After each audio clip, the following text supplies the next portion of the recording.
Live from Fargo and serving you on TV, online, and on the go. This is Valley News Live at 5. Authorities in Becker County say a man is behind bars after violating a protection order that his ex-girlfriend placed against him. Last night, the woman said 54-year-old Shannon L. Carlson ran from the home in Becker County after the woman called police. Officers set up a perimeter and a canine track was initiated. Carlson was eventually taken into custody at 2 a.m. by a canine team after a 1.5-mile search. Carlson was booked on a charge of violating a protection order. While many residents of the Florida Panhandle chose to evacuate before Hurricane Michael hit, some decided to ride it out. Now rescue crews, along with 11 people from the valley, have gone down to help in the rescue efforts. Crews are seeking people who survived but are unable to leave their battered homes. Today, a Black Hawk helicopter from U.S. Customs and Border Protection flew over Panama City to rescue 2 women who were in an area that was inaccessible to ground vehicles because of damage from the storm. The Air and Marine Operations Black Hawk air crew originated from Jacksonville, Florida. We bumped up a few degrees today. And how about that sunshine, Robert? Hopefully not as cold tonight as we saw last night. Yeah, very nice to see some sunshine out there, and it did warm us up tonight. Not nearly as cold as last night. We saw some single-digit lows, including Grand Forks getting down to 9 degrees, 18 the low here in Fargo. That 9 in Grand Forks, by the way, broke a record low. 40 right now, though, in Grand Forks, 45 here in Fargo, also 45 in Wahpeton, Fergus Falls, and in the Sisseton area. Winds not bad, but a bit of a breeze out there. Those winds out of the south and southwest around 5 to 15 miles per hour with some occasional stronger gusts. Wind chills in the 30s in most locations. The coldest 27 up into the Hallock area. A bit of cloud cover increasing from the northwest, and we'll continue to see those clouds roll in as we head through the overnight hours. Underneath those clouds, not a whole lot going on, but a few sprinkles or light showers moving into the Devil's Lake Basin over the next several hours. Here in Fargo, we will not see any rain, but some increasing clouds as we head through the latter portions of the evening, with temperatures cooling off slowly into the mid-30s. A day tomorrow of transition. We start off mild, but then turn colder with a chance of snow showers on Sunday. We'll detail all that, including a look at that 7-day forecast coming up in just a few minutes. Okay, thank you, Robert. It's time to take a look at this week's Valley's Most Wanted. Police say Damon Hunter Roselle is wanted for terrorizing, simple assault, and disorderly conduct. You can call your local law enforcement if you have any information. One man is charged with driving under the influence after a rollover crash in Fargo overnight. The incident happened around 11 o'clock along Main Avenue. Police say 46-year-old Norman Schreffler Jr. left the road, drove over a few properties, and ended up rolling his car in the Knights Printing parking lot. He was charged with a DUI. Officials say a man who allegedly attacked a North Dakota priest is now changing his plea. 43-year-old Chad Laguerre of Alexandria, Minnesota, is accused of assaulting a priest back in January. The incident happened at St. Francis Xavier Catholic Church in Animus, North Dakota. Laguerre earlier pleaded not guilty to attempted murder, aggravated assault, and burglary. A change of plea hearing is scheduled for November 13th. New information shows that most people skip a very important step before crawling into bed. Experts say that everyone should close their bedroom doors before going to bed in case of a fire, saying that adding that simple step to your nightly routine could save your life. Valley News Team's crime and safety reporter Bailey Hurley talked with a local fire chief about why shutting the doors is critical. 3 minutes. That's how long you have to get out of your house if it's on fire, which isn't much time at all. But you can buy yourself a little more by doing one simple thing.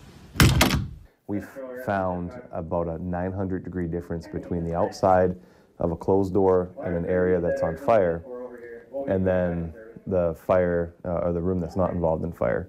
Chief Fuller says people used to have 17 minutes to escape their burning homes, but says open floor plans and new building materials knocked that time down immensely. It's because of the difference in home construction and then the synthetic materials that we have in our houses. Nothing's really made of wood anymore. And although closing the door means closing yourself off from the rest of your family, Fuller says it's the safest option for everyone. You're buying enough time for us to get there and to get you out. Having that door closed, there's been a ton of instances that I've seen in the last 10 years where A hallway can be on fire or a house can be on fire, but if a door is closed to a bedroom, that room will have minimal damage to it. In Fargo, Bailey Hurley, Valley News Live. Experts say if you don't already, you should make it a habit to close your kids' bedroom doors. They also say to test smoke and carbon monoxide detectors and make an escape plan. Starting in January, West Fargo will have 2 fire departments. It'll have a rural fire department and a city one. The fire chief says separating into 2 different departments makes more fiscal sense. The only real identifier is the truck that someone might be driving or the gear they might be wearing. If we were on a call together, everyone would operate the same. Since we train the same, they'd have the same qualifications. Chief Fuller also says separating as 2 different departments will be more tax-friendly to residents because people will be taxed based on their fire district. Plenty of pheasant hunters will be in Laverne, Minnesota tomorrow as the city hosts the opening of pheasant hunting season. The DNR says a 2018 roadside survey found a 19% increase in the pheasant index. It is the 8th and final year Mark Dayton will attend as governor. He inaugurated the event in 2011. Essentia Health is offering a flu shot clinic tomorrow with a seasonal twist. It's their spooktacular flu event at the 52nd Avenue Clinic in Fargo. It runs from 9 in the morning until 1 in the afternoon and is for the entire family. Tomorrow's clinic has a Halloween theme including trick-or-treating, face painting, a photo booth, and other activities. Some residents in West Fargo are taking their traffic signal concerns to the Nextdoor app. This post on your screen has gotten over 60 comments from people saying they're concerned about how short the left turn traffic signals on 9th Street, how short it is.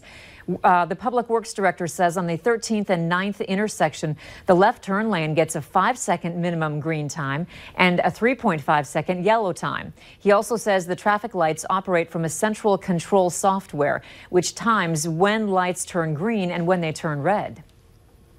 That's what the central control software is trying to do, is trying to adjust these times a little bit off and a little extra time here, a little less time there, as they're trying to adjust these patterns so we can get greens going all the way through.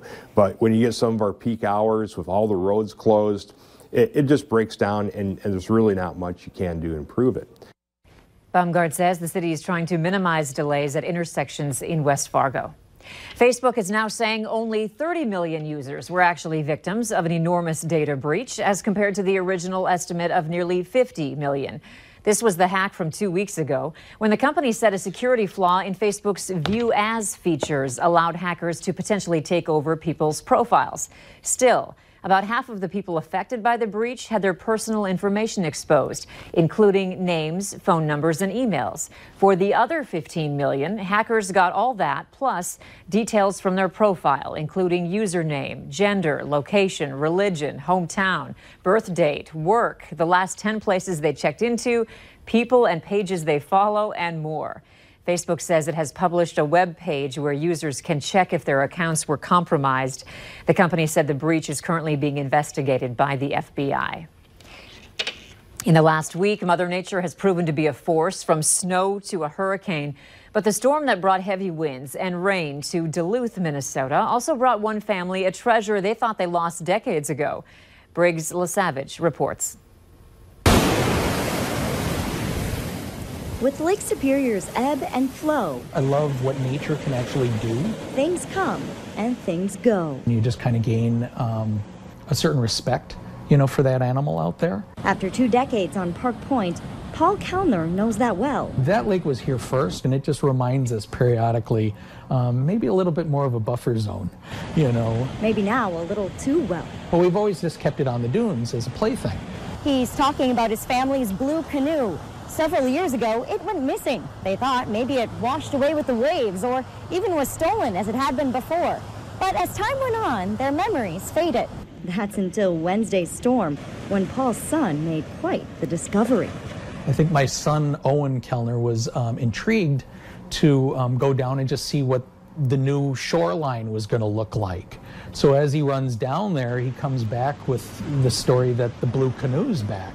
And we're just like, wait a second, what do you mean the blue canoe's back? Yup, it's their canoe. I don't know where the heck it's been. Could have been aliens for all I know. the gods of the lake are giving us gifts. It's just great. A sweet reunion for the two.